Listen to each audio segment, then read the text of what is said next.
Los periodistas. Los periodistas. ¿Qué tal, señores? Muy buenos días, o buenas tardes, o buenas noches, según a la hora que nos vean en este lunes 16 de marzo. Ya pasamos la mitad del tercer mes. ¿Cómo se va volando esto? En menos que nos damos cuenta, ya San José, 19 de marzo. Esa era la feria de Puebla hace muchos años, era el día de San José, la parroquia de San José. Ahora no, ahora más bien es la del Carmen, ¿no? Es la que se celebra más, pero antes era la de Señor San José. Don Javier Cobos Fernández, don Humberto Aguilar Coronado, don Luis Ignacio Arbezú, esperamos que se conecten en un rato más Luis Martínez y la doctora Claudia Ramón Pérez. A ver, hay varios temas, la verdad es que sí, la agenda puede estar amplia, pero bueno, yo cito nomás algunas cosas. El enfrentamiento nuevamente entre las versiones de Donald Trump y la doctora Claudia Sheinbaum. La presidenta rechaza que México esté gobernada por los cárteles del narcotráfico, como lo dice el presidente de los Estados Unidos. Esto ha generado una serie de confrontaciones verbales y de interpretaciones, que si el pueblo, que si la soberanía y que si muchas cosas, y Donald Trump insiste en que le ha ofrecido a la presidenta de México intervenir militarmente contra los criminales que dominan el territorio mexicano. El presidente de los Estados Unidos, Donald Trump, ha tensado aún más la cuerda por el suministro del petróleo. Ha decidido comprar 100 millones de barriles de petróleo ruso de la llamada flota de la sombra, que son unos barcos que andan ahí en los mares que no tienen sede y que lo venden al mejor postor.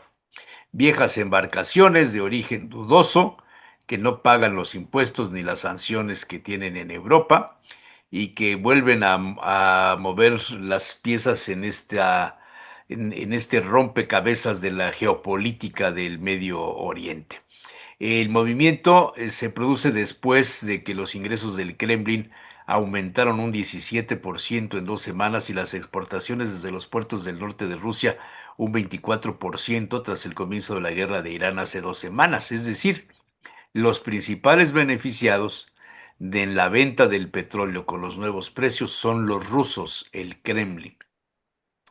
Los grupos petroleros estadounidenses podrían obtener ganancias extraordinarias de 63 mil millones de dólares gracias a las perturbaciones causadas por la guerra del Golfo. Los productores estadounidenses estarán entre los mayores beneficiarios si el precio del crudo promedia los $100 por barril este año. Ahí empiezan a verse las luces de quiénes son realmente los beneficiados, los rusos y los productores estadounidenses. En el orden local, bueno, más bien en el orden nacional, el expresidente Andrés Manuel López Obrador rompe el silencio nuevamente, sale de su retiro y pide a los ciudadanos mexicanos depositar a una cuenta de Banorte para ayudar a Cuba porque le hiere que busquen exterminar su soberanía, dice el presidente. Lanzó un tuit con las frases estoy en retiro, pero me hiere que busquen exterminar por sus ideales de libertad y defensa de la soberanía al hermano pueblo de Cuba y ofrece un número de cuenta de Banorte para que la gente aporte su dinero. Acuerdan Morena y aliados ir juntos en el plan B de la reforma electoral. Los líderes de Morena, el Verde y el PT acudieron a Gobernación la semana pasada para revisar el plan B de reforma electoral que presentará Claudia Sheinbaum. Ignacio Mier informó que hay consenso para sacar adelante de manera conjunta las reformas planteadas. Un tema que se venía manejando desde hace tiempo, el tema de las pensiones doradas que se otorgaron en administraciones pasadas a exfuncionarios de Petróleos de México, la Compañía de Luz y Fuerza del Centro, la Comisión Federal de Electricidad, el Banco Nacional de Obras y Servicios Públicos Banobras, el Banco Nacional de Crédito Rural Banrural y Nacional Financiera. Hay varias personas que destacan en estas listas que reciben más de 1 millón de pesos al mes de pensión. La presidenta envió al Congreso una iniciativa para terminar con estos montos excesivos de pensión y establecer un tope de 70,000 pesos mensuales y, según dijo, lograr ahorros de hasta 5,000 millones de pesos al año. La iniciativa de la presidenta ya avanzó en el Senado, donde fue aprobada por unanimidad. Pues son algunos temas, ahí se los dejo, quizá en el orden local, en el ámbito aldeano, este asunto del cablebús que sigue moviendo conciencias y sigue moviendo amparos. Ya le bajaron a los 700 y pico de árboles que querían derribar, ya lo bajaron a ciento y pico. Ya salieron algunos memes y algunas cosas ahí solicitando información más clara sobre lo que está pasando con el cablebús. En el ámbito periodístico, quizá también un tema que se manejó en algunos medios fue el de la decisión de un juez en el caso de la denuncia contra Rodolfo Ruiz Rodríguez, que no reconocieron las investigaciones, las sentencias que estaban dando y todo vuelve a estar como en un inicio. Recordemos que este es un tema que el que lo destapó fue Barbosa y en este gobierno simplemente se actualizó y entonces ya le dieron marcha atrás. No sé, esto también es un tema más aldeano, pero pues ahí está presente. Bueno, ya está don Luis Martínez también aquí con nosotros. Pues ustedes dicen por dónde arrancan.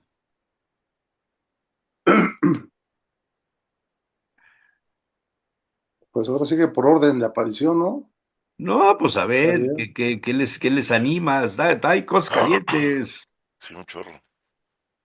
Bueno, yo primero, si me permiten, Te para permito. decir, me equivoqué. Sí, Yo estuve aquí mucho tiempo que iban a doblar al Verde y al PT para la reforma constitucional en materia electoral. y nada, No compañero. fue así. eh, y yo cuando me equivoco lo reconozco. Sin embargo, sí creo que va a ser lo mismo porque el plan B anunciado me parece que va a atentar contra el federalismo, por supuesto contra el municipalismo.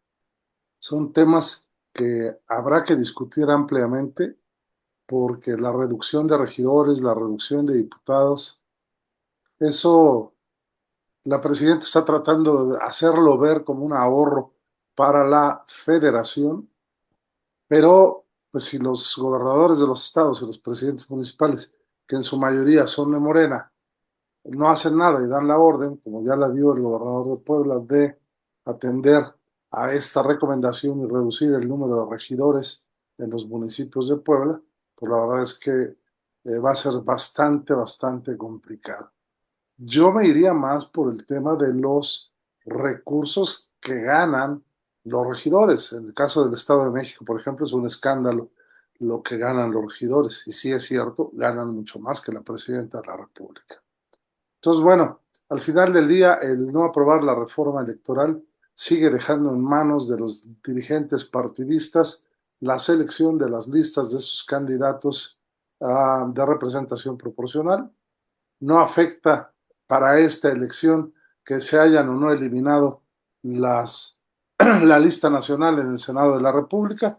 No se iba a elegir en el 27, probablemente lo intenten después, porque me parece que es una propuesta que sí tenía, por lo menos, si no el consenso, la mayoría de opiniones favorables a la desaparición.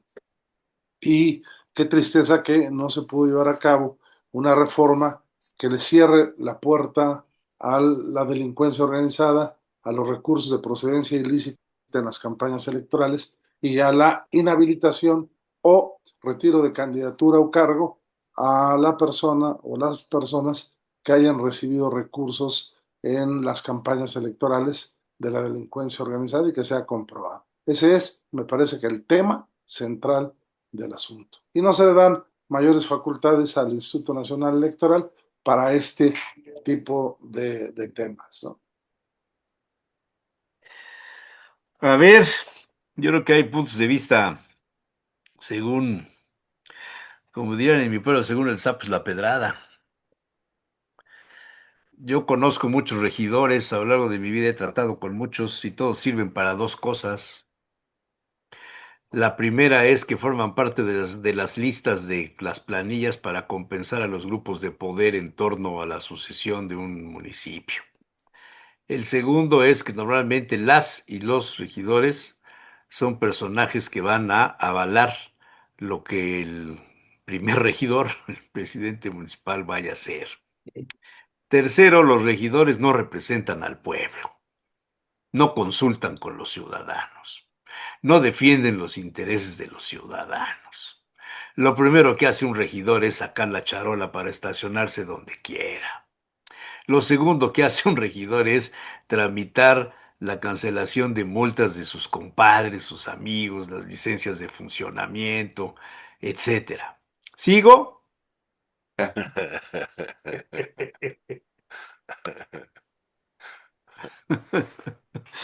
No sé, Nombres, digo, yo nombres. entiendo tu concepto porque tú eres teórico y eres politólogo y eres una persona decente, pero es que el papel de los regidores hoy día es sumamente cuestionable.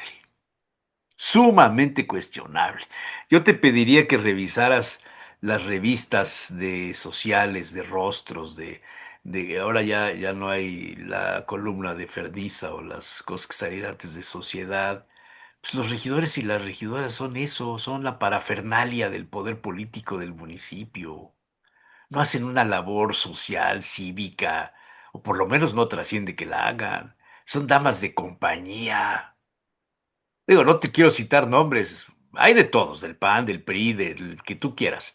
Bueno, hay regidores, regidoras que han llegado porque la mamá fue un funcionario, funcionaria importante, o el papá, y se dedican a explotar su físico, su moda, su capacidad de youtuber, de influencer.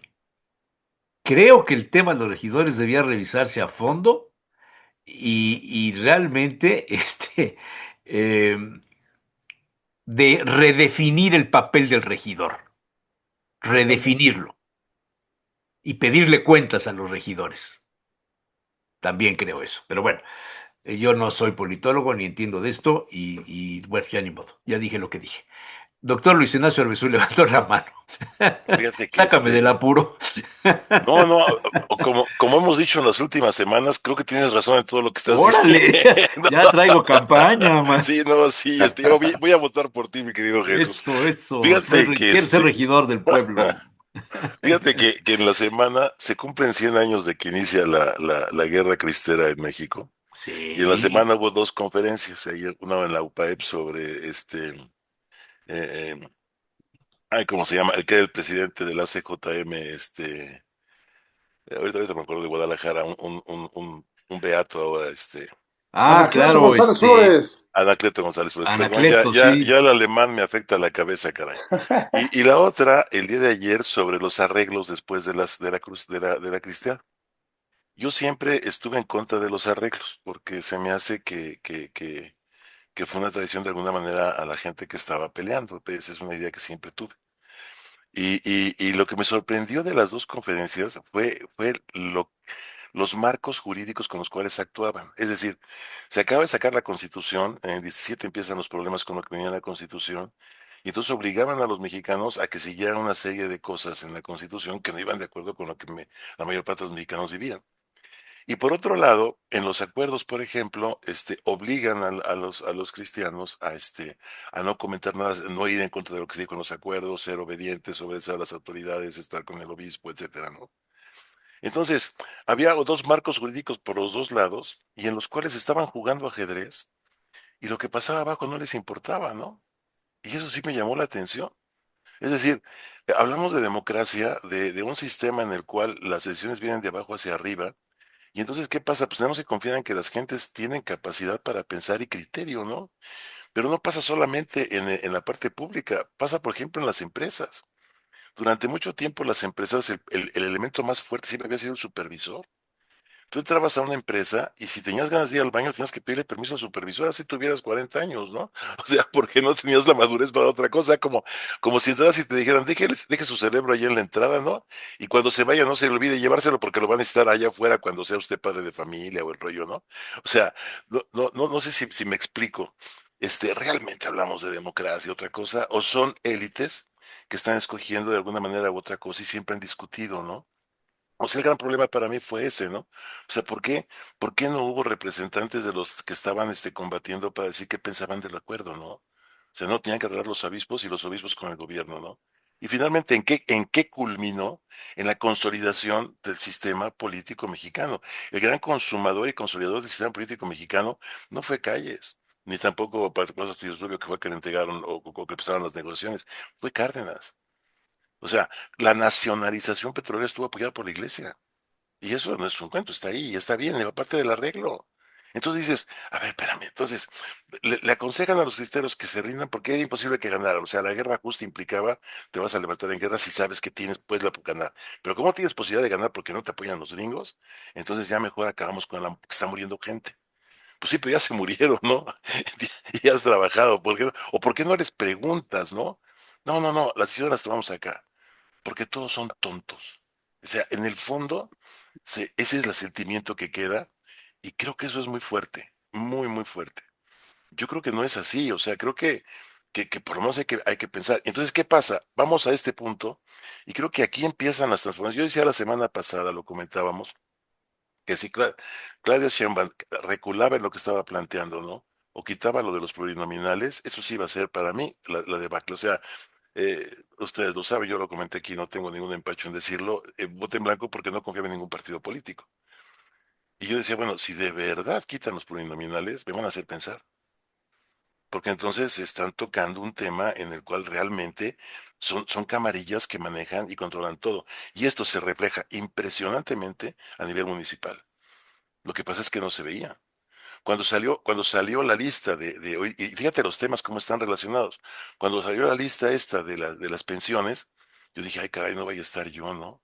Dije, no, bueno, no, pues con 10,000 pesos que me dan del Fobiste no creo, porque además me quitan tres por una deuda con el Fobiste, ¿no? Entonces, afortunadamente no aparecí en la lista, ¿no? O sea, pero, ¿qué piensas cuando ves las listas y dices, no, no, es que los vamos a pagar a 70? Dices, wow, oye, es que no es un mal ingreso 70,000 pesos mensuales de pensión. ¿No? Yo sé que hay gente que gana mucho más y sé que hay gente que no tiene límite en los ingresos y todo. No sé si me explico, pero me parece que el problema está ahí, ¿no? O sea, hay una clase dorada efectivamente que ha cambiado. O sea, el sistema que se armó del priismo durante 70 años, ¿no? Lo que pasó cuando empieza con Fox es que se abrió, ¿no? Y entonces empezaron a jugar a través de los partidos políticos. Y las encuestas, ¿no? Y la participación de la ciudadanía fue un factor más en los procesos de toma de decisiones. Pero de alguna manera la masa del grupo gobernante no cambió mucho. Y si entrabas ahí, pues seguías que en este punto, ¿no? Y la bronca era el que no estaba, ¿no? O sea, como decía alguna vez, el problema no es ir en el cabús o o en Pullman, la idea es estar arriba del tren, ¿no? Si te bajan del tren ya no la hiciste, ¿no? Y es cierto, la idea era estar arriba del tren. Y uno dice, bueno, ¿y por qué no la idea de pensar en crecer juntos, en desarrollarnos juntos, en que esto se permee para todos, ¿no? Creo que este es el punto que que no se había tocado y ahorita, en el plan B, la bronca que tienen ahorita es que los aliados, como decía Beto, que el voto del verde y del PT es clarísimo, o sea, obviamente no quieren soltar ni el billete ni ellos ni su posición, A ver, evidentemente, ¿no? ustedes son muy jóvenes, pero ¿se acuerdan Gracias. o han leído en la historia cuando los tres sectores del partido eran consultados para la toma de decisiones de las candidaturas a senadores, diputados, etcétera? Por ¿Se supuesto. acuerdan cuando los caciques regionales eran consultados para definir quién iba a ser el representante de tal o cual grupo?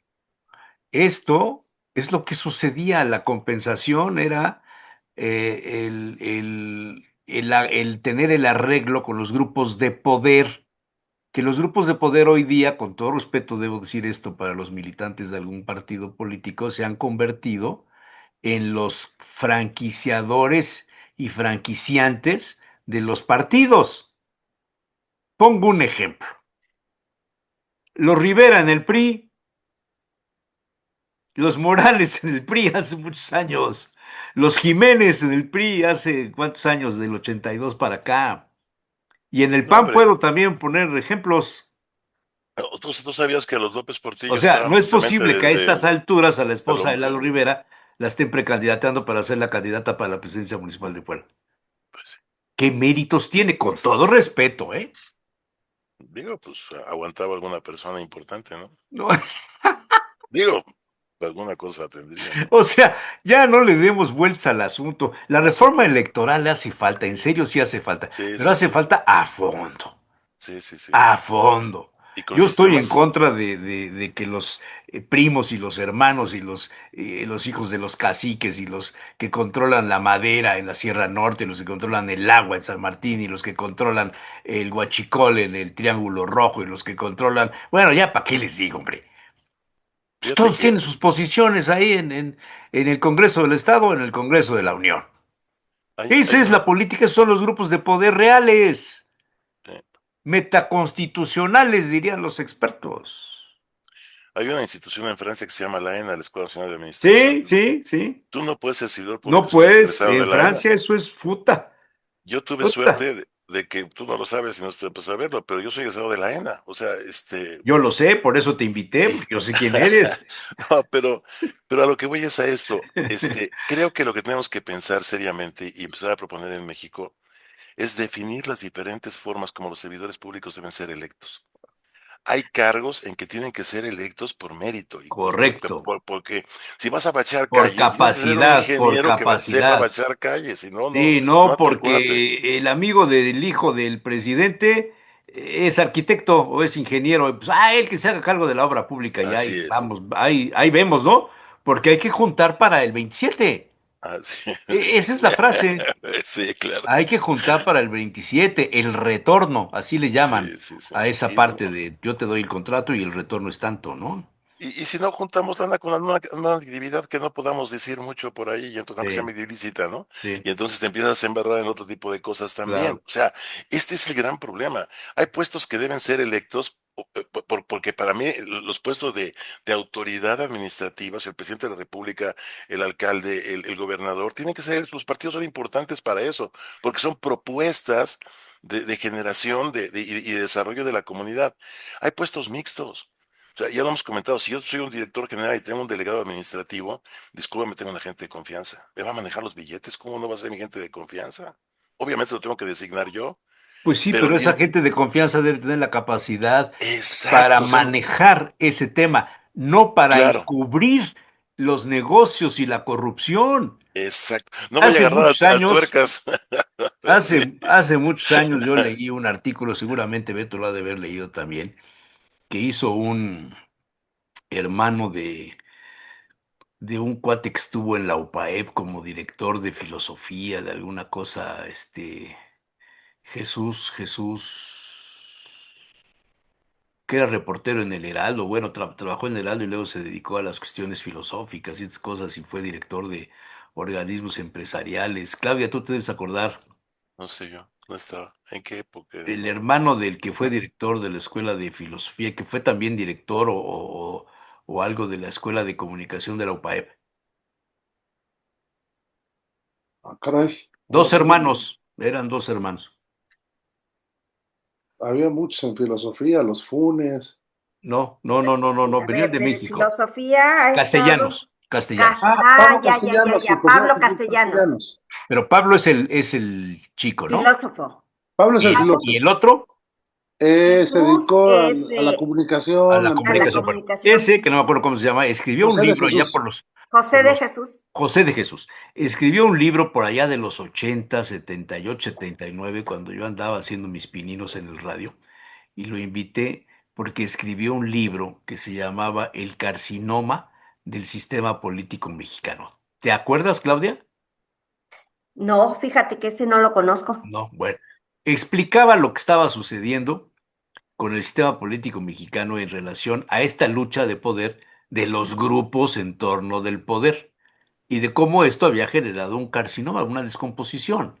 Si lo actualizamos a hoy día, pues este carcinoma ya es, ¿cómo se llama? Cuando el cáncer ya es Sí, sí, Hace cuando ya metástasis. es una metástasis, ya no es carcinoma, es una metástasis, porque ya está involucrado el crimen organizado, los grupos empresariales, las iglesias, ¿no? También hay un asunto, los grupos liberales ya casi no existen, yo ya no sé si hay hoy día el requisito que para ser presidente o gobernador o presidente municipal hay que ser masón.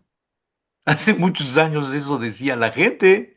Tienes Eran que más ir ahí a onzones, la ¿no? 11, tienes que ir a la 17, tienes que ir a la 14, ya estoy dando cosas que no. Ya tienes que ir a la 24, tienes que ir a Sadi Carnot y tienes que esto y lo otro para que te den la bendición, para que tú seas el candidato. Si no tienes el apoyo de allá, no.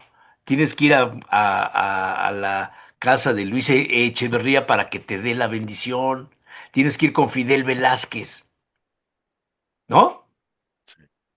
Caray, qué bonita era la política antes. Pero ya es una porquería, mano.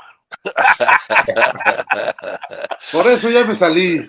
A ver, don Luis, estás muy callado y eso siempre me preocupa mucho. No, no, no, al contrario, buenos días a la mesa, buenos días, al contrario, tocaron un tema en el que tengo mucho que decir. Este, Voy a dividir mi Sí, cuando punto de empezó vista. Beto como que nos Puedes picó a escribir un todos libro. así. Ah, sí, sí, sí, es que sí, le tocaron una fibra sensible. Yo creo que es una fibra sensible el tema de las regidurías. Pero antes de eso, me tengo que sacar la comezón también de esto de la posición del PT y PB, ¿no? Ujú. Primero porque escuchaba y leía yo a distintas amistades, colegas, cuatroteístas, indignados y molestos contra sus representantes, ¿no? Del PT y del PBM que votaron en contra de esta reforma. Y lo hacían verdaderamente molestos e indignados porque traicionaron a la presidenta y traicionaron a la 4T siguiendo sus propios intereses, ¿no? Por supuesto, personas que llegaron por representación proporcional, evidentemente iban a estar en contra de una reforma que quiere quitar el único pedacito que le permite a PT y PBM tener algo de representatividad. Y yo lo resumo finalmente en que ponen el coco y se espantan de él, ¿no? Recuerdo mucho esa frase, ¿no? ¿Por qué? Porque Morena creó en el PBM y en el PT dos herramientas fundamentales. Siempre en algún momento se cuestionaba ¿para qué se necesita el PBM? O sea, realmente nunca Morena ha necesitado. Si uno hace las cuentas, no necesita al PBM ni al PT para ganar las mayorías aplastantes que ha tenido actualmente. Pero ¿por qué los tiene allí? El PT quizá un poquito más de nostalgia y porque los ha acompañado todo el tiempo. Yo creo que ya suele permanecer allí. Pero particularmente el PBM, ¿por qué? Y bueno, si uno revisa también la historia de las elecciones recientes en donde ya han estado acompañados, el PBM se convierte en la puerta de entrada y o salida de todas esas diputaciones incómodas o de todas esas candidaturas incómodas que la 4T por moral no podría aceptar, ¿no? Igual que pasó con el Partido Social, ¿no? No, ¿cómo PPS, se llamaba? PPS. El cristiano, ¿no? Ah, El PES, El PES, ¿no? El PES, que antes se llama, ajá, el PES, exacto, ¿no? el Partido de Encuentro Social y luego Partido de el Encuentro Encuentro Social, Solidario. exactamente, ¿no? Porque por ahí entraron también un montón de indeseables, ¿no? Que vía estos partidos, pues acceden al poder. Cuando no obedecen es cuando se vuelven traidores. Y creo que hoy la 4T se ha definido como parte de sus eslogan que la desobediencia es traición, ¿no? Y eso es particularmente delicado porque por lo menos en el papel y en las ideas, digamos que en el lugar común de lo que debería de ser Morena, pues esto no podría suceder, ¿no? Pero pasa. Entonces, hoy PBM y PT van a seguir acompañando a Morena, van a seguir siendo leales hasta donde sus intereses se den. Y la pregunta real es, pues, ¿cuándo los mismos partidarios de Morena dejarán de ver a estos partidos como esa posibilidad para que ellos mismos accedan a espacios de poder una vez que son orillados por las nuevas reglas? Por ejemplo, el tema de la no reelección o el tema del género, porque han aprovechado PT y PBM para darle la vuelta a género, ¿no? Cuando toca mujer, bueno, si toca mujer en Morena, entro como hombre en PBM y le doy la vuelta. Entonces, pues es esta doble moral que se ha dado al interior de la 4T, ¿no? Pero Este, todo eso, ¿dónde se decide? Hay una mesa de negociaciones donde dice, bueno, nosotros ya no vamos a mandar mujeres porque esto y esto, mándenlas ustedes. sí, claro, el Entonces popular En las hay negociaciones. un agente, hay un fiel de la balanza que controla todo esto. Sí, claro, sí. Al Sí. final, el país en estos momentos está en las manos de las negociaciones populares de un partido, como En la pasó, partitocracia. ¿no? Entonces, bueno, hasta ahí mi comentario en torno a los partidos estos chiquitos tan útiles. Y segundo, por supuesto, el tema de las regidurías, ¿no? A ver, cuéntame. Y parto de la importancia de analizar esto, porque lo veo incluso hoy en el Cabildo, ¿no? En el Cabildo actual. Estuve muy cerca de una administración municipal y me tocó conocer a todas las regidurías, ¿no? Hoy, por ejemplo, son Carlos Montiel y Leobardo Rodríguez. Carlos Montiel contra Leobardo Rodríguez y 24 porristas. Póngase, 20. Creo que hoy las regidurías eh, han perdido demasiada representatividad e incluso demasiada utilidad. No creo que tendrían que desaparecer, por supuesto, pues es un órgano colegiado, se necesitan crear las reglas de esta ciudad a través de unas regidurías y tener esta representatividad, pero lo que es cierto, y creo que la presidenta puso el dedo en la llaga al exponer el Cabildo de Puebla, es la cantidad, ¿no? Tenemos 26 regidurías, 16 son de mayoría, 7 de representación proporcional y la planilla ganadora es la primera en imponer 16 personas. 16 personas que en efecto, como lo ha dicho Jesús Manuel y todos en la mesa, son personas que llegan más por un premio de consolación. Ya se hizo cultura, y yo creo que desde hace años, pero hoy es muy evidente en el caso de Morena, que cualquiera que quiere algo dice, bueno, voy a decir que quiero ser presidenta o presidente municipal, voy a alzar la mano para decir, quiero esto, quiero todo, ver si le alcanza, representa a un grupo político y utilizar la frase de, bueno, alzo la mano para que me toque algo, aunque sea una regiduría. Y las Exacto, regidurías son exacto, esto, el aunque sea. exacto. El aunque sea de un montón de políticas y políticos que han llegado allí, porque bien lo dice Jesús Manuel, son el hijo, son la cuota de alguien, ¿no? Pero cuando uno revisa exactamente qué están haciendo las regidurías, cuál es el papel, ¿no? Al menos de gestión, ¿no? Pues en realidad se ve que esos son verdaderamente oficinas inútiles, aun cuando se supone que en el papel cada regiduría tiene una comisión y en esa comisión se atienden asuntos de importancia para la ciudadanía. Y es aún más delicado cuando estamos hablando que las presidencias municipales, bueno, más allá de las juntas auxiliares, pero son el primer punto de contacto con el gobierno, ¿no? Las presidencias municipales son ese elemento de mayor proximidad, en donde debería, en el papel y en la realidad, existir verdaderamente una comunicación con el gobierno. Y no pasa. No pasa porque la mayoría de estas personas que llegan justamente como cuotas, lo mínimo que les interesa es tener un roce con la población. Lo más que llegan a hacer, de acuerdo a políticas internas de algunos partidos, es que se conviertan en promotores de obra pública del gobierno. Es decir, hoy hay inauguración de un bacheo, regidor, regidora, te toca traer gente, ¿no? Entonces, no son artífices de una legislación, son verdaderamente promotores de gobierno, ¿no? Eso, en el mejor de los escenarios, aquellos que hacen territorio. Por supuesto que entonces creo que sí es importante revisar esto, ¿no? ¿Por qué? Porque igual son cuotas, ¿no? Yo tengo que mencionar y recuerdo una sesión de cabildo muy, muy áspera, muy ruda, por allí de 2020, me parece, que fue la aprobación o posible aprobación de la cancelación de las fiestas taurinas en Puebla. Sí, sí. Eh, Fue sumamente discutida, ¿no? Sí. Adelante, Luis Ignacio, antes No, de... no, no, no, no En la, termine, en la- está en perfecto, la está época perfecto. en la que era presidenta municipal Claudia Rivera.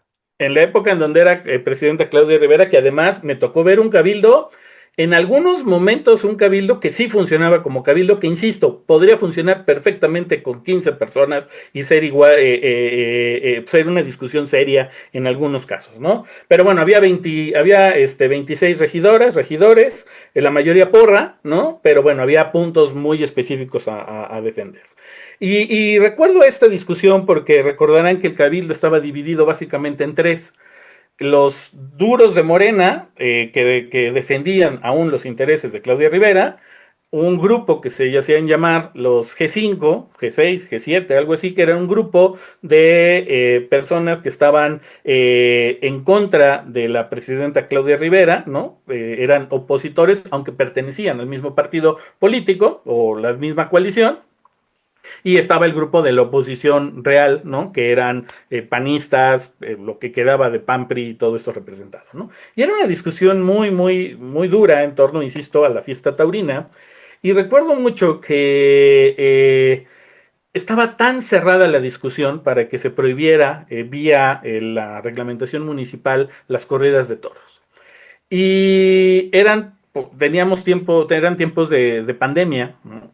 Entonces todavía se permitía que muchos regidoras, regidores se conectaran en línea, ¿no?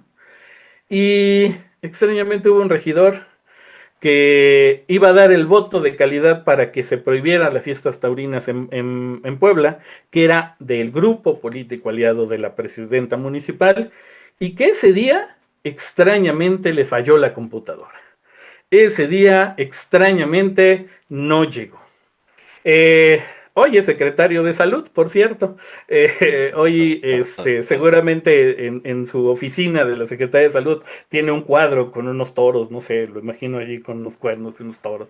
Pero, pero esta escena me recuerda cómo hay discusión, funciona parlamentariamente un cabildo, David. pero es verdaderamente excesivo.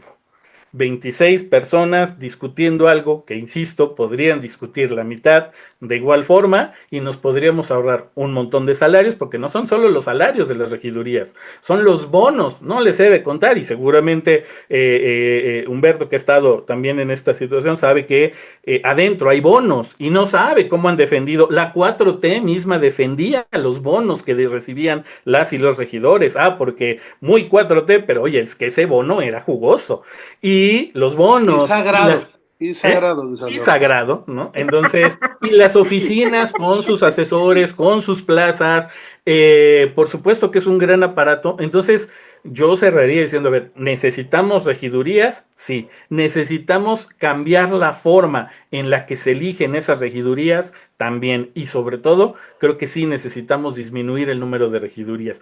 Esa discusión que está poniendo la presidenta o que puso la presidenta en el plan B, ojalá verdaderamente se dé sin filias y sin fobias, porque más allá de atentar contra la municipalidad, contra la autonomía de los estados, es acabar verdaderamente con cacicazgos, es verdaderamente acabar con un montón de prácticas que han hecho que nadie, absolutamente nadie, crea hoy en las y los políticos.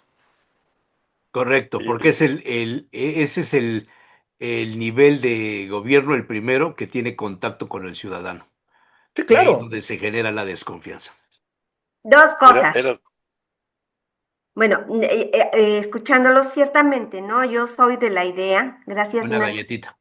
de revisar los números, pero también Luis Alberto y los que me han antecedido en la palabra han dicho algo, ¿no? Los demás son la porra, los demás son comparsa, los demás, y ahí es un problema muy serio, más que el número. De nada sirve que los reduzcan si siguen siendo la porra, si siguen siendo la comparsa, si no están cumpliendo con las funciones propias del cabildo. Esa es la primera.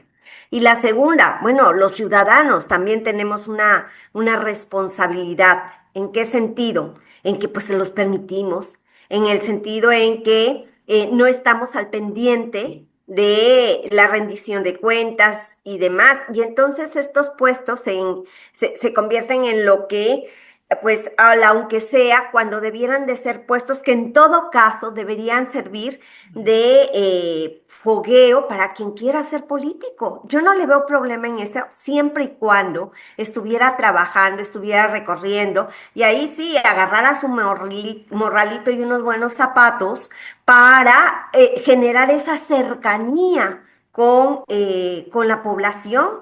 Y entonces sí, ¿no? Ustedes lo saben, yo peleo mucho con el puente sobre la Tliscayot y digo, ok, se hace obra, pero de nada me sirve, ¿sí? Lo decía, en cuanto a que se va a invertir en obra y de nada me sirve una obra que no solamente no resuelve, sino que me complica como ciudadano, ¿sí? Entonces, me parece que en un momento dado puede llegar personas que a lo mejor no están empapadas, pero pueden aprender. Hay un interés genuino, un interés profundo que los lleva a compenetrarse del puesto, del rol que están desempeñando y a partir de ello, pues empezar a tener una carrera política. Yo no tengo problema con eso. Tengo problema con la apatía con la que asumen el puesto, ¿sí? Hablamos de la desafección política de los ciudadanos, pero hay una desafección en cuanto al compromiso con los ciudadanos por parte de muchos de estos representantes. Entonces yo digo, ¿de qué sirve que se disminuya el número si no se cumple con la función? Es que estaba muy bien pensado y funcionaba muy bien. O sea, tú ¿Sí? tenías un partido de Estado y tenías en una región el capital político, acuérdense de esa palabra. Y entonces Ujú, tenías ahí 1,000 personas. Si tienes 1,000 personas, pues entonces te vamos a dar un puesto aquí. ¿Por qué? Porque tienes 1,000 personas, o sea, el casi tenía un sentido. Lo que pasa ahorita es que ya los partidos no tienen trabajo a ras del suelo. ujú, Entonces ujú. ya no existe nada, no tienen ninguna razón para hacer. No jalan una gente, es más, están por otro tipo de cosas. O sea que ni para cacique sirven, pues. O sea, Oye, no, que no, ya no sé comenzando. si alguien pueda comentar cómo se deciden las regidurías, si han estado presentes en alguna reunión, en algún sitio donde cuando surgen las planillas de los grupos contrarios se analiza, hay un cuarto de guerra, así le llaman ahora, hay un cuarto de guerra donde observan qué grupos sociales tiene la otra planilla. Yo Entonces te ven puedo un dar, apellido libanés y dicen, no, necesitamos a alguien de la colonia libanesa. Ven a alguien identificado con el Parque España, la Beneficencia, necesitamos a alguien de la colonia española. Ven a alguien de los textileros, necesitamos a alguien de la industria textil. Compensar la representación de la sociedad en esos escenarios. Y así han surgido grandes planillas como los hombres del cambio en la época de Rafael Cañedo, por ejemplo, Mm, con Ricardo Menéndez, ¿se acuerdan? Los Ujú, hombres del cambio, o esas planillas donde la compensación es como en los bancos, ¿no? Antes la cámara de compensación, se compensa. Mario quiere ser el candidato, pero Lalo tiene más. Entonces Mario le dice a Lalo, bueno, está bien, yo me aguanto, voy en la siguiente, pero dame 2 regidurías, o 3 regidurías, ujú, o 4. Y entonces Lalo le dice, no, pues te voy a dar 3, no, pues dame 4. Así se hacen las negociaciones, ¿eh? Entre, bueno, dije 2 nombres, pero puedo decir Blanca y otros, y puedo decir Pepe y otros, y puedo decir Mario y otros. O sea, para el caso es lo mismo. Son las formas como se hacen las negociaciones para que alguien llegue a ser regidor. En tiempos pasados, cuando Victoriano Álvarez, por ejemplo, que creo que ha sido, bueno, ya está muy cercano a otro de ser el peor presidente municipal de Puebla de los últimos tiempos, de los tiempos modernos, este, le juntaron a los directores de los periódicos, Alfonso Neri, don Arnaldo Fernández, Raúl Torres Almerón, no me acuerdo quién más, pues creo que yo también fui llamado, Enrique Montero, y entonces nos dijeron, ¿quién quieren que sea el reportero o reportera que represente a los medios de comunicación en el Cabildo? Y entonces, o sea, nos pidieron un nombre para designar a alguien que fuera candidata, en ese caso fue mujer, a regidora. No fue la primera vez, había sido antes. En otros cabildos, Olga Yolanda Cobo quizá fue la primera que representó a los medios de comunicación, luego Margarita Carrasco, luego Josefina Zárate, y así funciona. Eso no está en la ley federal electoral, ¿verdad? Eso no. No, pero No, y fíjate que ahí hay Pero esto es representantes. lo que pasa, esta es la realidad. Ahora todavía es peor, porque ahora, no, aquí tiene el contacto con OHL.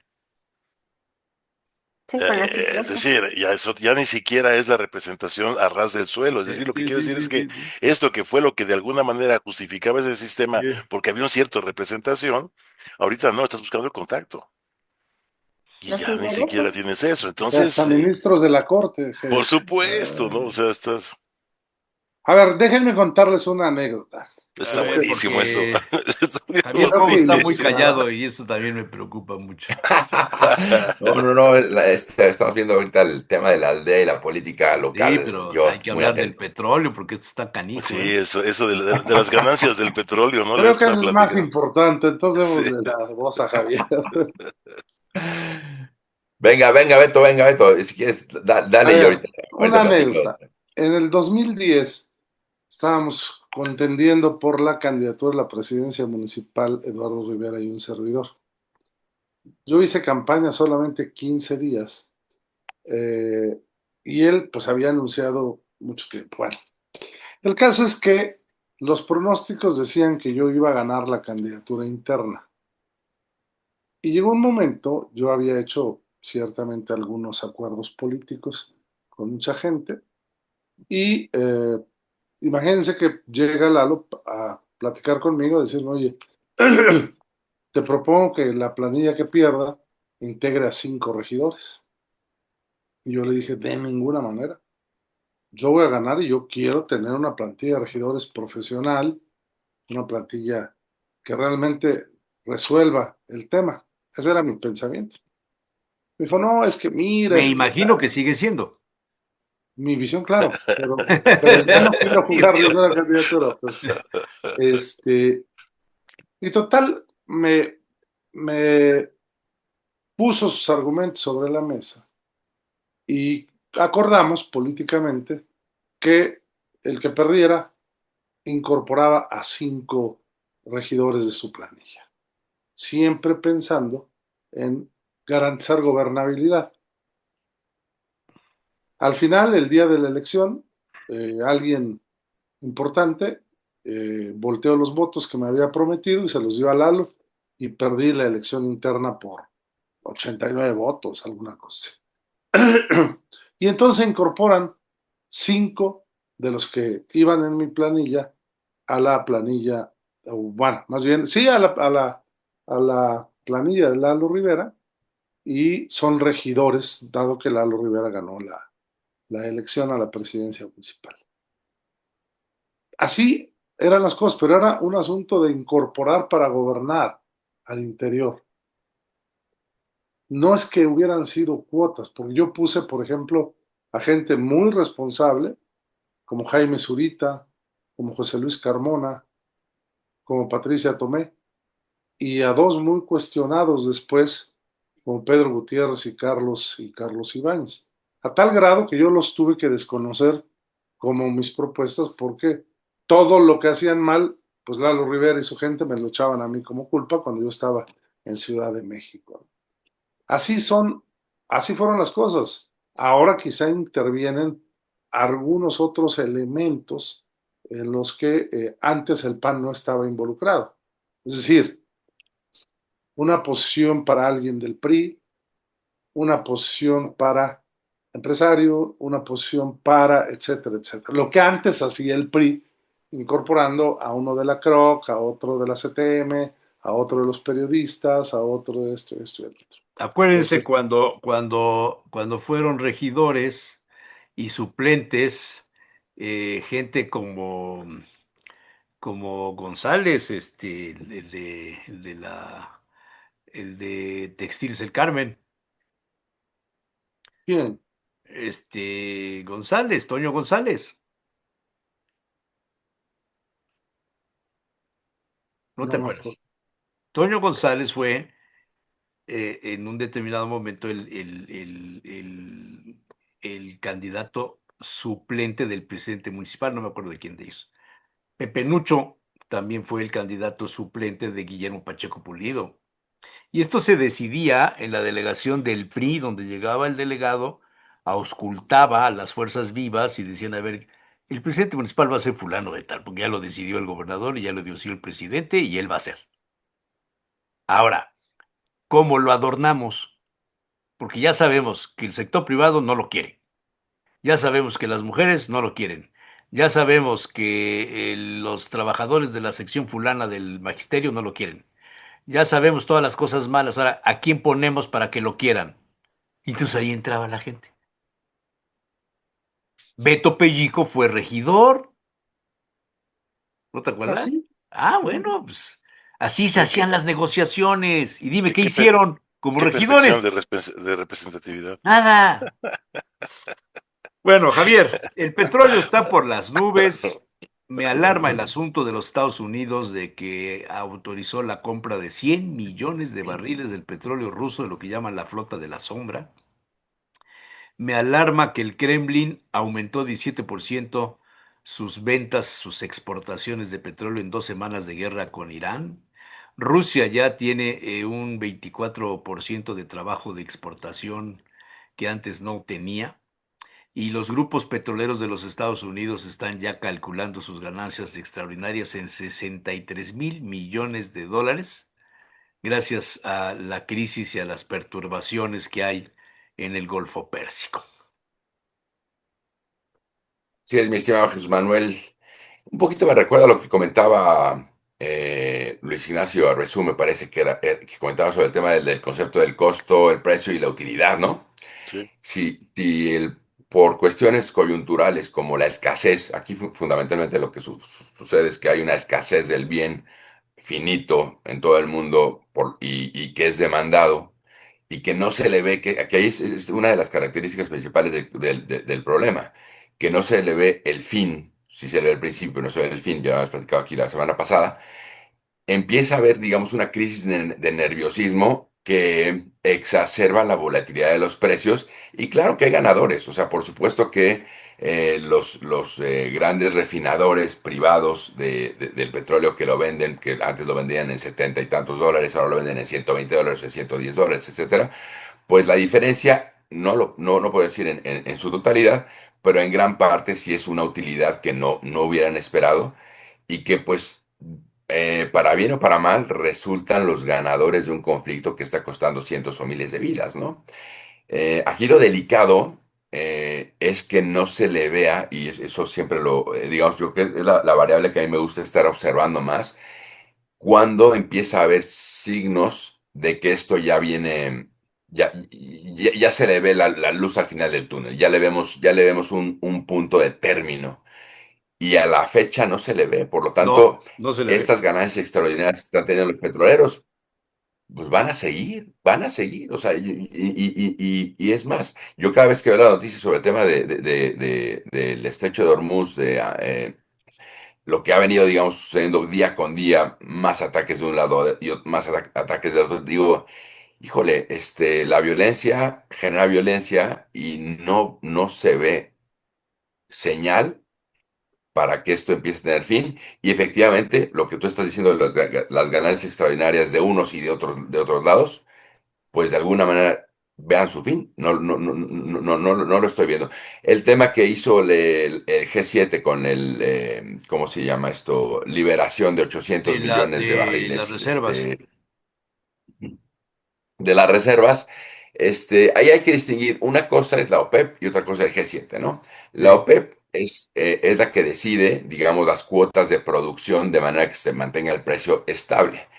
Aquí la bronca es que la OPEP no tiene mucho que hacer desafortunadamente porque independientemente que dijera, oye, vamos a permitir una cuota extraordinaria de producción para que en el mercado lo podamos inundar de petróleo y se estabilice la escasez, valga la expresión, y dice, ok, lo podemos hacer, pero ¿quién lo va a transportar de un lado a otro?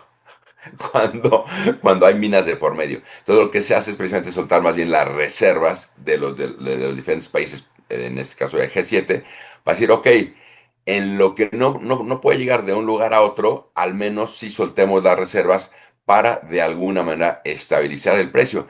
Lo que se ha probado es que ni siquiera eso ha funcionado, ¿eh? Y eso es lo que sí preocupa, porque, insisto, mientras no se le vea el final a este conflicto, y a lo que me refiero por final es reabrir el estrecho de Hormuz, el precio del petróleo seguirá escalando, no solamente, digamos, con tendencia, evidentemente escalando, evidentemente se va a ser en tendencia al alza, pero de una manera tan errática porque involucra muchísimos temas de costos, por ejemplo, no solamente de transporte, sino de espera, de primas de riesgo para las aseguradoras. Por eso es que también el tema de que, oye, ¿sabes qué?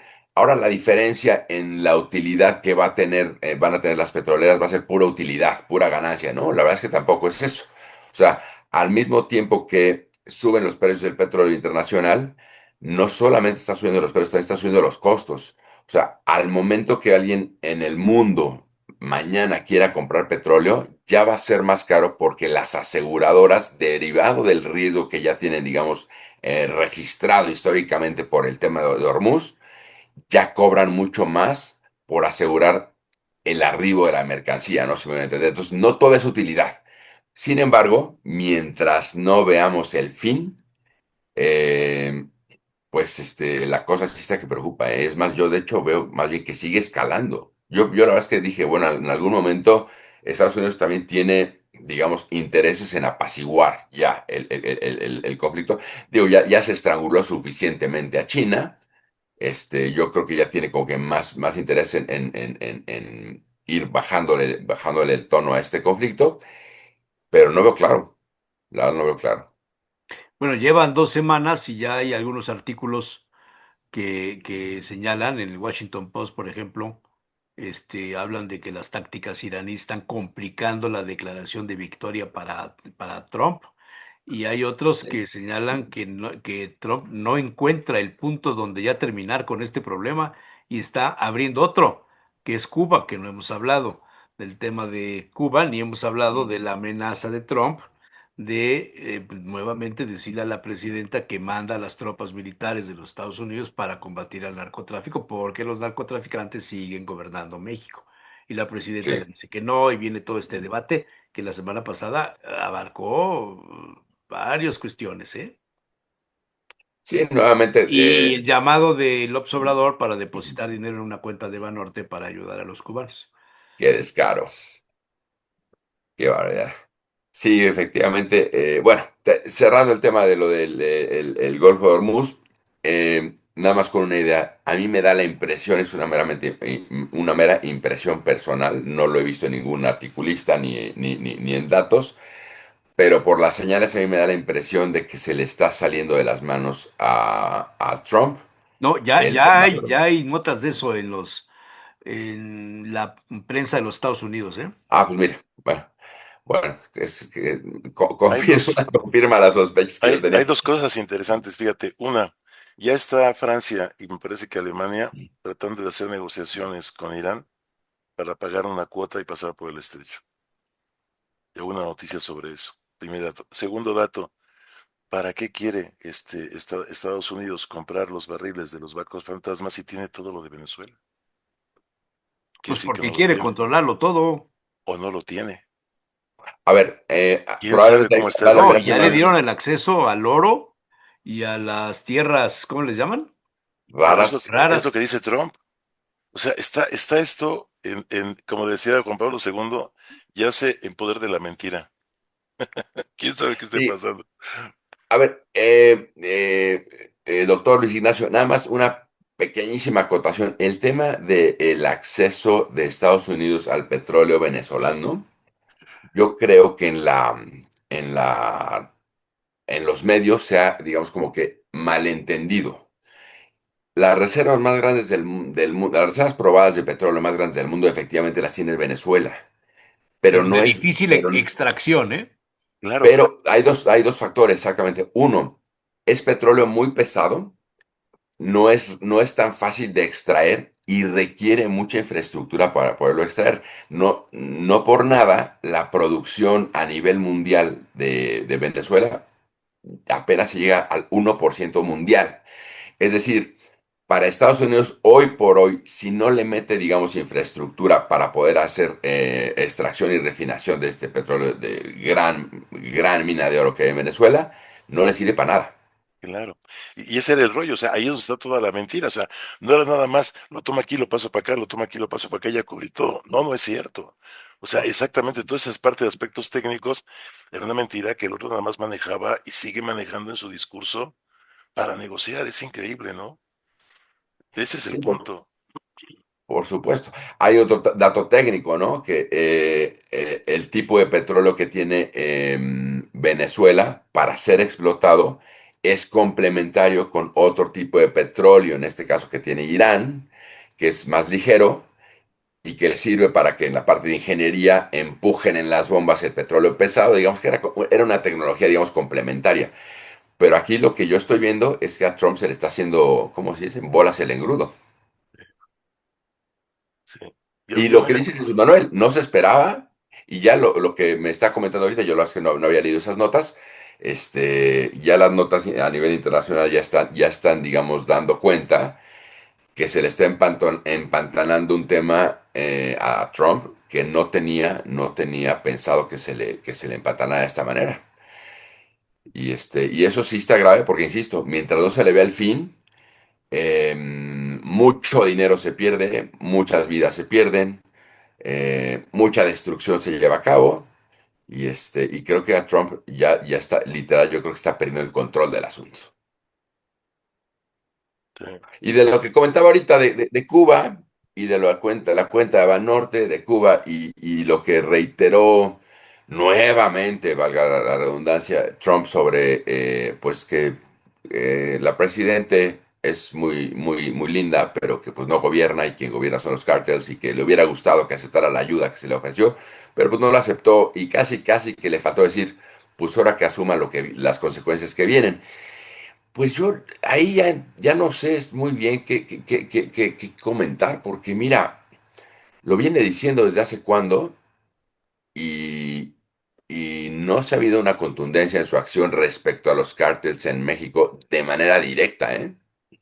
O sea, las amenazas han sido la constante, pero curiosamente yo no he visto como una acción realmente contundente por parte del gobierno americano, que sí lo han hecho a través de su influencia, sin duda, pero directamente, como ya decir, sí, sí, mi ejército lo hizo en tu territorio y te lo advertí ya 8 veces, pues es la novena. ¿No viste lo de la playa de Tamaulipas? No, platícame, no. Resulta que hubo un grupo de SEALs que de repente invadieron la playa norte de Tamaulipas, que está precisamente en Matamoros, en la parte en la parte de arriba del estado. Y La pusieron parte de arriba letreros. es China, Ah, no, sí, pero ese es China, Nuevo León. por eso es China, Tamaulipas, ¿no? No, es China, Nuevo León, ¿no? Nuevo León. Hay dos China, uno en Campeche y uno en Nuevo León. No, pero el punto ese es que El de llegaron Tamaulipas, y ¿cómo se llama? El extremo casi colindante con los Estados Unidos. También tiene un nombre así raro. sí, Oh, tiene es un nombre. Matamoros. No, No, pero no, la más, playa tiene un más nombre, lo que hacia, está diciendo, más hacia, el hacia el límite. este. Una entrada ahí. Sí, sí, Bueno, sí. no me acuerdo, pero ahorita no me Bueno, acuerdo. pues llegaron los SEALs, pusieron sus banderas de que finalmente por ejército norteamericano es y prohibido estar. Y precisamente llegaron ahora a quitar a los turistas, porque además es una playa más o menos bonita que está ahí, y que llega la Marina, man. Y los botaron a todos para afuera. Y resulta que parece que no eran SEALs. Parece que era una empresa que alguien estaba poniendo ahí, los metieron de SEALs, estaban en el rollo y se fueron para atrás, ¿no? Y no saben qué pasó. Entonces apareció un comunicado de Marco Rubio en el que dice que hay que tener mucho cuidado porque cualquier detalle así puede generar un problema muy fuerte con México. Sí, Entonces, claro. eso. Y luego el otro rollo de que posiblemente se ataquen los iraníes con todas las células dormidas California. O sea, ¿desde dónde lanzarías drones a California? Pues de Sinaloa y de Sonora, pues de dónde más, ¿no? Y obviamente de Baja California, ¿no? O sea, entonces, no ha habido ninguna acción, pero están presionando. Y a mí lo que me preocupa es que es como los ahogados, cuando te enseñan a rescatar gente, y una gente se está ahogando, dice, nunca llegues de frente, o sea, voltear a la espalda y además darle un golpe y jálalo por el cuello, porque si te lo volteas de frente te hunde. Y el primero que se va a ahogar es el que lo va a rescatar y luego el otro. Es una gente que se está hundiendo, si no la sabes rescatar, te hunde. Y yo creo que ese es el problema que puede pasar con Trump. Sí, yo creo que se está haciendo, como dijiste, grumos el engrudo. Sí, ahora, Cuba, México, AMLO, ¿qué onda?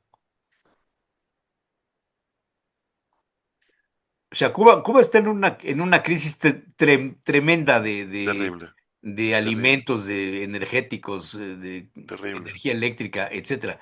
Pero además ya iniciaron las conversaciones, ya se reconoció en las dos partes las conversaciones de los representantes del castrismo con la gente de Trump. Pues era lo que estaba esperando precisamente Trump que pasara. El problema es que hijo, suena muy crudo.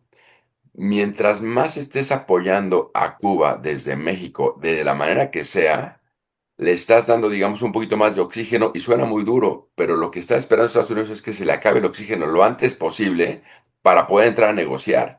Y mientras México ayuda, yo más bien creo que desayuda porque hace más larga hace más lenta la agonía. No sé si me voy a entender. Sí, sí, por supuesto. Y como dicen los colombianos, cuando los elefantes se pelean, la hierba sufre. Exacto, exacto. O sea, de Sí, repente, o sea, obviamente eso no lo van a decir los cubanos porque no lo ven dada la situación que están viviendo tan crítica, ¿no? Pero desde un punto de vista muy frío y analítico, de repente los cubanos casi que deberían decir, no me ayudes, compadre, deja que toque suelo para que lleguemos a acuerdos con Estados Unidos y vayamos de nuevo para arriba.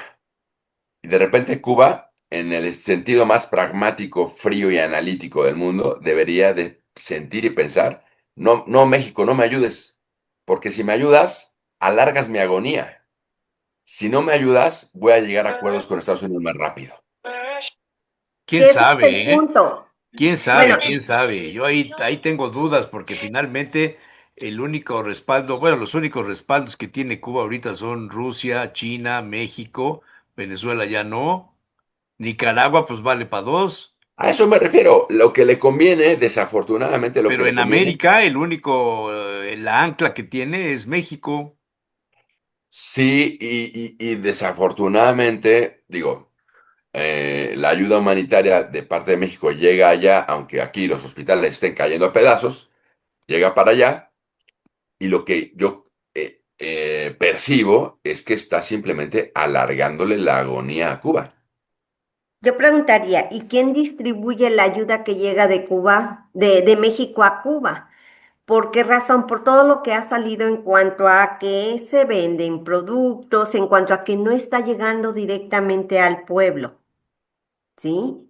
¿A quién estamos ayudando en realidad? Esta cuenta No, pues están de la que se ayudando al habla. gobierno cubano, Exacto, exacto. Fíjense, yo no creo, y es una opinión muy personal, que estemos ayudando al pueblo cubano. A mí me queda esa duda. Si estamos ayudando a que el gobierno cubano tenga elementos para sostenerse, repartiendo esta ayuda, este maná que le llega. Y ahí sí, Javier, coincido contigo. Aquí Sí, yo me sí recuerda entro en. mucho. Ajá. Bueno, No, aquí comentaría un poquito, no estoy de acuerdo, porque lo viví justamente el año pasado en la crisis que tuvimos por lluvias en Huauchinango, ¿no? Porque justamente entra esta lógica de la distribución de la ayuda, ¿no? Más allá de ahorita de Cuba, sino en general, ¿a quién ayuda uno cuando dona? ¿A quién ayuda uno Mañana cuando si se manda quiere comer la camiones, ¿no? paleta en un aeropuerto. Y una de las cosas que siempre nos cuestionamos es que pareciera que estamos ayudando al gobierno, ¿no? Mucha gente no quiso ayudar porque decía legitimamos al gobierno, ¿no? Mucha gente pues, puede estar en contra del gobierno, pero no puede estar en contra de la gente, ¿no? Y creo que cuando uno ayuda, ¿no? Cuando uno lanza esa ayuda, y por eso mucha gente fue directamente a Huachinango a entregar la ayuda, porque decía, es que no confío en que el gobierno reparta. Pero esto lo que provocó fue un tremendo caos en Huachinango, porque toda la gente saturó las carreteras, la gente saturaba los centros de distribución, porque la desconfianza en el gobierno hacía que logísticamente fuera muy difícil repartir la ayuda. Entiendo el sentido de la pregunta aquí, si estamos ayudando al pueblo venezolano, quien ayude, quien mande un kilo de frijol como quien dé 100 pesos en la cuenta que el expresidente López Obrador acaba de poner, o se está ayudando al gobierno, ¿no? Creo que aquí entra primero el asunto humanitario, ¿no? Y creo que la prioridad es sí ayudar a un pueblo que por un montón de circunstancias políticas, económicas, un bloqueo que no podemos olvidar, ¿no? Está en unas condiciones complicadas, ¿no? Muy También es cierto, digamos, aquí terminaría mi comentario en torno a la ayuda, ¿no? Hay que dar la ayuda a quien la necesite desde donde se puede, como se puede, independientemente de que el gobierno esté mediando, ¿no? Yo insisto, porque creo que nuestra conciencia está tranquila sabiendo que estamos ayudando al pueblo. Sí, el gobierno está allí, el gobierno está en medio, pero si no, ¿cómo le hacemos llegar la ayuda humanitaria a la gente, ¿no? Segundo, adelante, adelante.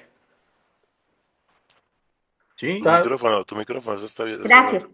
Cuando yo tuve oportunidad de estar en Cuba, y coincido contigo, la ayuda se da por cuestiones humanitarias, ¿no? Digo, en ese sentido, las imágenes que a veces nos llegan y que algunos hemos tenido oportunidad de ver, híjole, te parten el corazón.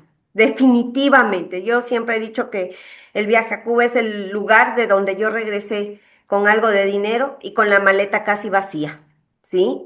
Precisamente por esto que comentas. Me decían que Cáritas es una de las instituciones que más ayuda, ¿no? Entonces, por ejemplo, cuando a mí me dicen ayuda, se me viene inmediatamente este tipo de organizaciones, la propia universidad cuando ha habido desastre, ¿no? Que tiene una logística ya. Digo, y tienes toda la razón, no podemos dejar de ayudar, no podemos ser insensibles ante la desgracia del otro, definitivamente. Pero también, sí, ciertamente, como politóloga no me dejan de surgir todos estos cuestionamientos. ¿Sí? Mil gracias. Muchas gracias. Ahora, a ver, con Cuba hay un tema, Cuba y la 4T, ¿no? A ver, Cuba ujú. y el símbolo, ¿no? Cuba históricamente, y para todos quienes venimos de una cuna de izquierda, ¿no? O sea, quienes escuchamos desde la infancia, de quienes pasamos con el retrato del Che en las recámaras, ¿no? Siempre fue esta sacralización, ¿no? Esta idealización revolucionaria, ¿no? Yo me confieso como parte de los idealizadores de la Revolución Cubana, ¿no? Y en su momento, como todos los que pasamos en nuestras juventudes por esta izquierda ferviente, mitificamos al Che, a Fidel, etcétera. Pero pues pasan los años y dicen que, por ahí dicen que es un error ser joven y no ser revolucionario, no ser de izquierda, y dicen que es un mayor error hacerse viejo y seguirlo siendo, ¿no? Y parto de esto porque Cuba ha sido, más allá, insisto, del símbolo de izquierda, ¿no? También ha sido, pues como Martín Caparrós lo dice por ahí, bueno, en América él tiene una gran crónica.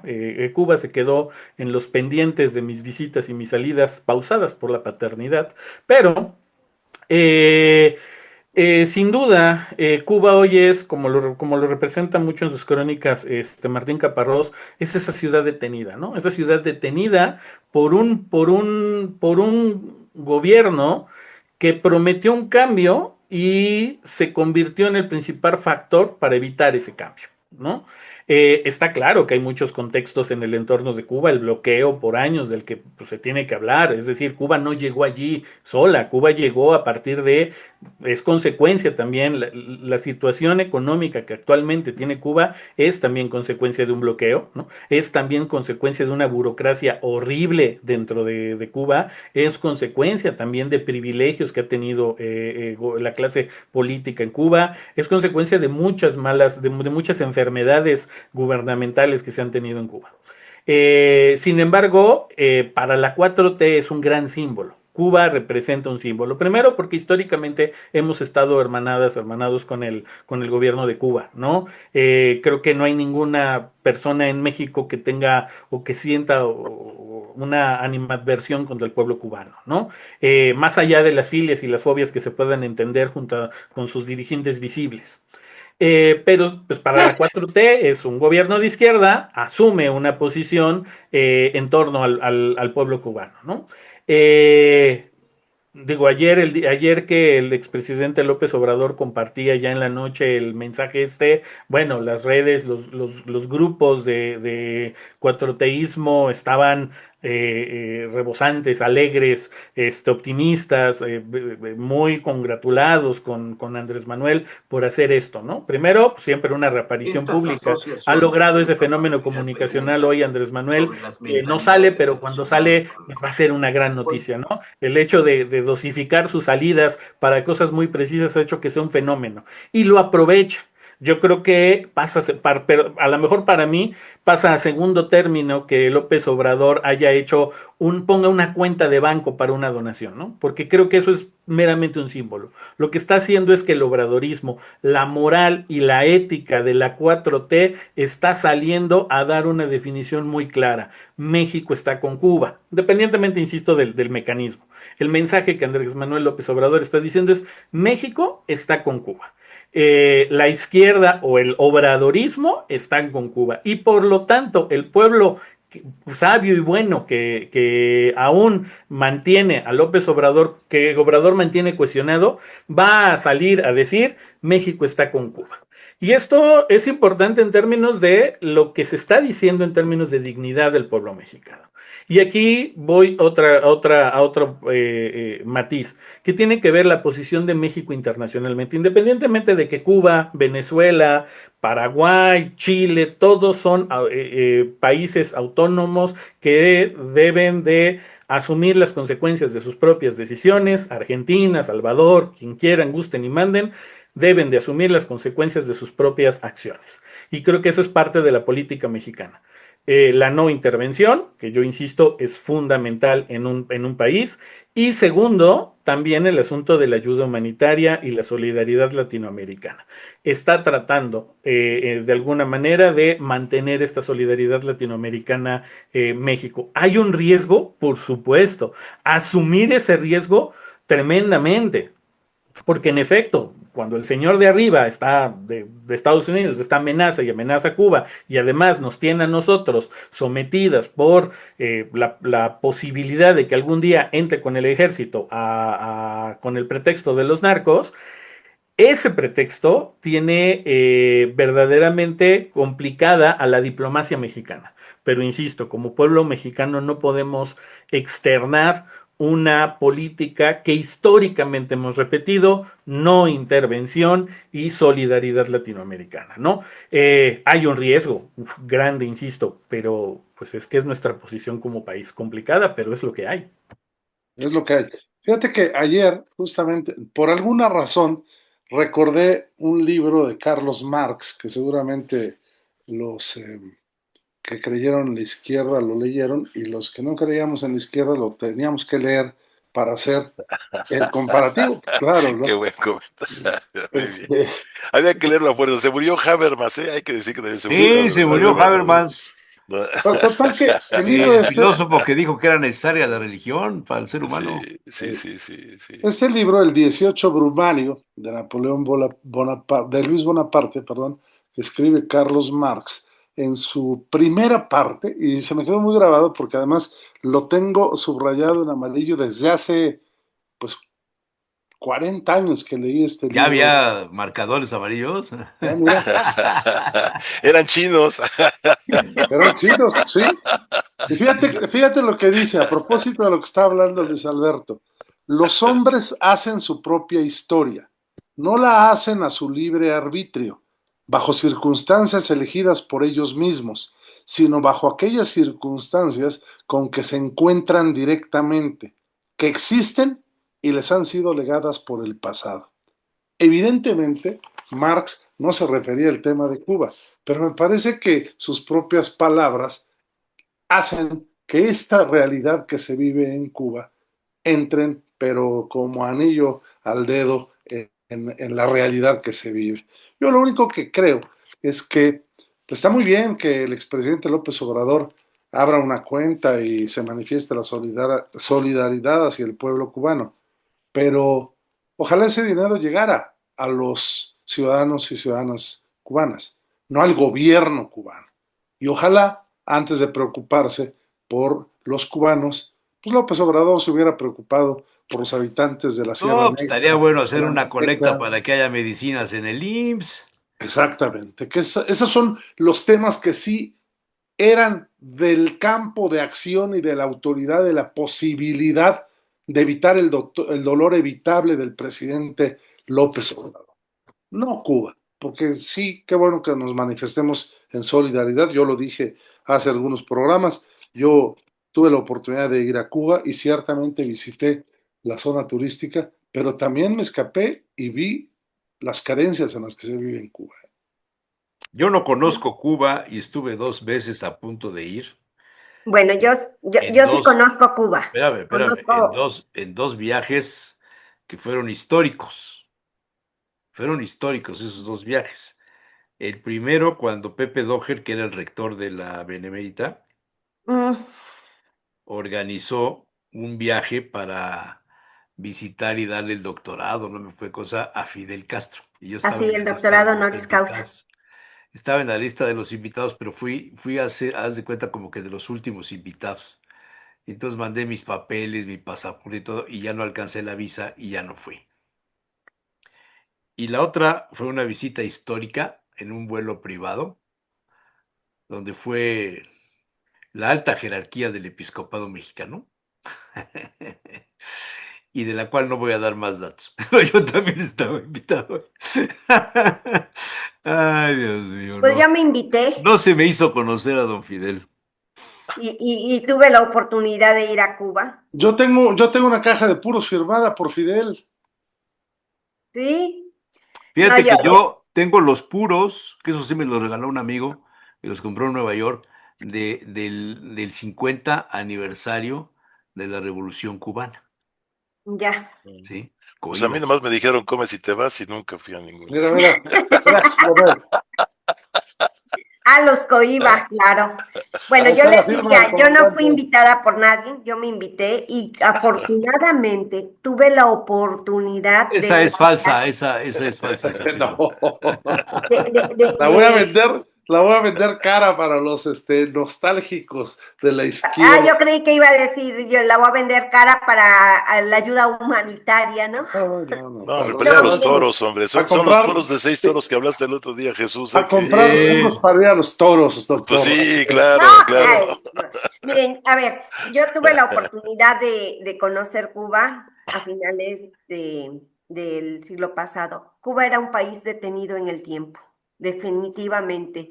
Pero Cuba me recordó mucho a la costa de México del Golfo, una gente muy cálida, muy cercana. En verdad, yo disfruté a las personas y sí me duele porque yo les tomé afecto, ¿sí? Pero lo que yo les decía, investigando, me decían que Cáritas México particularmente había establecido puentes de ayuda para los cubanos, ¿sí? Y bueno, pues es una forma también de canalizar ayuda humanitaria, como bien decía Luis Alberto, porque eh, eh, eh, la situación no era en aquellos tiempos nada agradable. Imagínense ahora con el bloqueo, ¿no? Esto es No, la no, causa. el bloqueo lleva 60 años. Sí, Es que yo creo Hoy, que sí. con ese la es el falta problema. de combustible, con no tener energía, falta de alimentos, es peor. El Está bloqueo ha estado terrible. desde... Yo creo que Sí, ese es el sí, sí, problema sí. del que nadie comenta nada. O sea, ¿por qué existe un bloqueo a una comunidad humana que la dejan así durante 40 años? O por sea, una eso es decisión un de un crimen. gobierno de A los un Estados pueblo La, que en Unidos. verdad como cuando salió, pueblo es sí, extraordinario. cuando salió la Simpson Rodino, por ejemplo, ya no tenía ni medicamentos. O sea, mientras existía la Unión Soviética no tuvieron problema. Cuando se cae, se les acabó el mundo y los dejaron solos. O sea, eso es un crimen. Algarete. Y nadie cuestiona precisamente a los que armaron este rollo, ¿no? Que ahora quieren que sea precisamente el jefe del ejército mexicano, norteamericano, perdón, que llega a ser presidente de Cuba, ¿no? Sí, sí, una situación bastante complicada para los cubanos, realmente.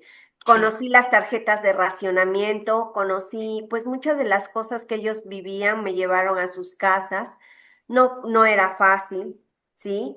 Y bueno, posteriormente, fíjense, les comento, tuve vecinos cubanos, y un día uno de ellos me dice que se ha casado. Y allá como a los 4 meses me lo encuentro que llevaba un poco de cosas para bolsas de plástico. Le digo, ¿para qué llevas tantas bolsas de plástico? Me lo encontré en la entrada del edificio y me dice, porque los niños no tienen mochilas, se los voy a viajar a Cuba, voy a ver mi esposa cubana. Y yo dije, a ver, espérate, ¿qué no te acabas de casar en México? Y me dice, sí, necesitaba yo la nacionalidad. Sí. Pues yo de cubanos y cubanas podría contar muchas anécdotas, pero todos tienen que ver de alguna manera con la política, con trabajos bien remunerados, pero no reconocidos legalmente. Este, podría yo contar muchas cosas de lo que yo supe y vi en determinados gobiernos. Aquí en Puebla se fomentó mucho la presencia de personal cubano en algunos eventos, en algunas cosas. Tuvo un auge tremendo el tema de los bailarinas cubanas, de los grupos cubanos, de algún bar, de alguna cantina, de alguna cosa, todo relacionado con Cuba, y de algunos negocios de empresarios poblanos que fueron a ponerse en la isla. Alguno de ellos hasta cayó en la cárcel, no podía salir, bueno, un problemón tremendo. Hay muchas anécdotas sobre ¿Sabes qué Cuba. es interesante que no hemos comentado? La visita de Juan Pablo II a Cuba. Esa es una cosa interesante. Eso cambió muchas cosas. Eso cambió muchas cosas. Que Yo Cuba fui se abra al mundo y a que el mundo Cuba se por abra a ese Cuba. viaje. Yo, Por yo, supuesto. yo estaba invitado después de esa visita porque uno de los patrocinadores del viaje de su santidad era mi amigo y él patrocinaba la siguiente visita. Entonces, por eso ya no. Pero bueno, por otras razones no fui. Y fue cuando yo tuve oportunidad de estar en La Habana, en Santa Clara y en algunos encuentros.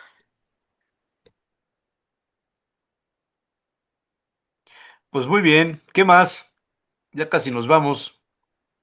Yo cité el asunto de Rodolfo Ruiz, que salió una nota publicada en la revista Proceso, que le da un espacio a lo que sucedió. No sé si les merezca algún comentario o no. Sí, por supuesto, yo creo que vale la pena no solamente decir que qué bueno que a pesar de esta nueva conformación e integración del Poder Judicial en México, pues haya habido esta, esta resolución.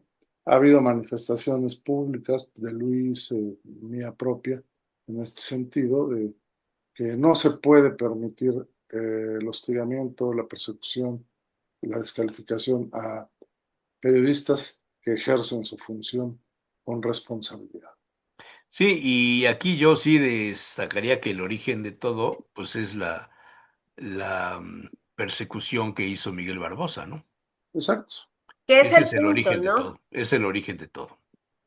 Sí, Sí, Totalmente. y a partir de ahí pues podríamos decir, le fincaron, le fabricaron una serie de elementos por ser crítico, ¿sí? Por bueno, hacer su... no sé si por ser crítico o por otras cosas, eso ya es otro asunto. Pero el origen fue en el gobierno de Barbosa, eso sí. sí, Sí. Sí, Muy pero bien. qué bueno que... Cablebús, algún comentario, nada, ¿les vale? ya no da tiempo. Ya no da Yo nada tiempo. más extender, en efecto, celebro mucho que finalmente la justicia a ratos funciona, ¿no? Y celebro que funcione para evitar que caigamos en la tentación de seguir persiguiendo periodistas, con herramientas judiciales, porque ya si el periodismo la está pasando muy mal, ¿no?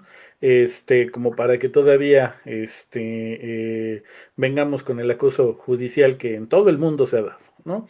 Lo Está bien. celebro evidentemente por mi amistad y lealtad que tengo con Rodolfo Ruiz, pero también lo celebro, insisto, por mi necesidad de que el periodismo siga existiendo, ¿no? Muy bien. Claro. Yo creo que esto que acabas de decir, Luis Alberto, es fundamental. Primero por la persona y segundo por lo que representa para el gremio. Está Sí, bien. ¿no? Está bien. Muy bien. Además es un amigo, ¿no? Finalmente eso también duele. Qué bueno que pues, ya no duele tanto, ¿no? Sí. Claro. Muy bien. Pues señora, muchas gracias. Claudia, muchas gracias. Nos vemos la próxima semana, que De- será 23, ¿verdad? De marzo ya. Qué bárbaro, man. Y el 25 es mi cumpleaños, digo, por si quieren ir juntando lanita para un Pues regalito. normalmente el que celebra es Donaciones el que para... invita. Para, Normalmente el que celebra es el que invita. para acompañar el puro. Oigan, por cierto, nada más, ¿me permites hacer un anuncio? ¿Es Playa problema? Bagdad, ese es el nombre del Playa Bagdad. Bagdad, Bagdad, sí, la playa Bagdad. en Ese es. Tamaulipas. Es el punto más lejano de Tamaulipas, pegado a los Así es. Estados Unidos. ¿Me permites hacer Beto, un anuncio comercial? Adelante.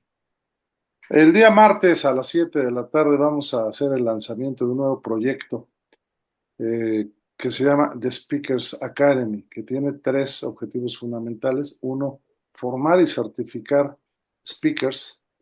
Número dos, promover a los propios speakers, coaches, etcétera. Y número tres, organizar eventos precisamente para que la sociedad poblana, empresarios, organizaciones de la sociedad, etcétera, pues puedan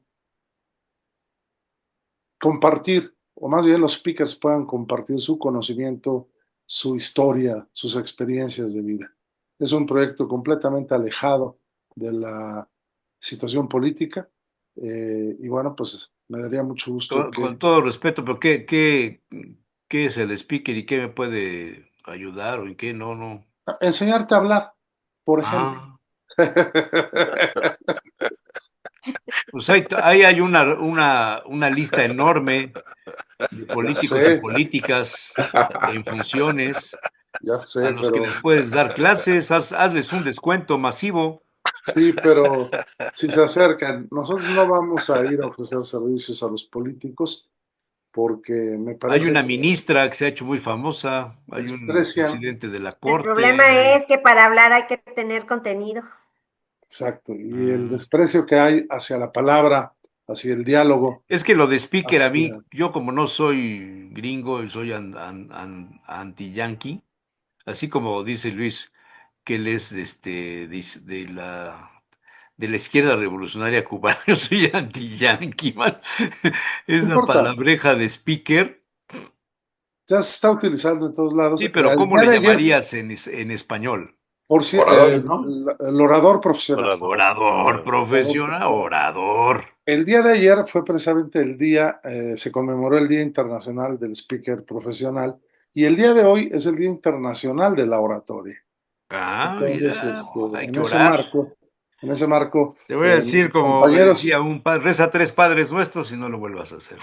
sí, mis compañeros jóvenes poblanos muy talentosos ellos, oradores profesionales e Había buenos internacionales, oradores antes, hoy día yo ya no veo, y ya no pues veo. vamos a lanzar este proyecto que la verdad nos apasiona mucho y bueno, pues les haré llegar hoy mismo. A Luis ya Sí. le mandé la invitación. ¿Y para cuánto ir cerca. cuesta? No, no, no, pues por favor, es para dar a conocer Sí, lo que pero luego vamos a cuánto hacer. cuesta el curso. No, bueno, el curso debe estar costando, se llama pulso, son diferentes niveles. Debe estar costando como entre 8 mil y 9 mil pesos. ¿Y hay factura? Sí, claro. Pues,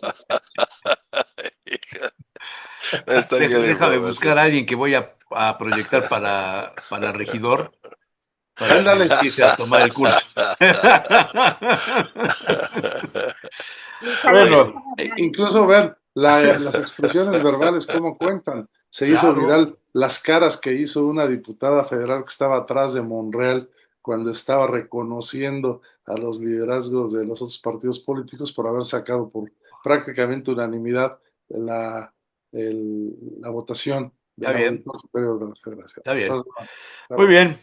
Pues Beto, muchas gracias. Claudia, muchas Órdenes. gracias. Luis Alberto, Excelente Javier, semana. Luis Ignacio, Gracias. gracias. Gracias. Un Ay. abrazo.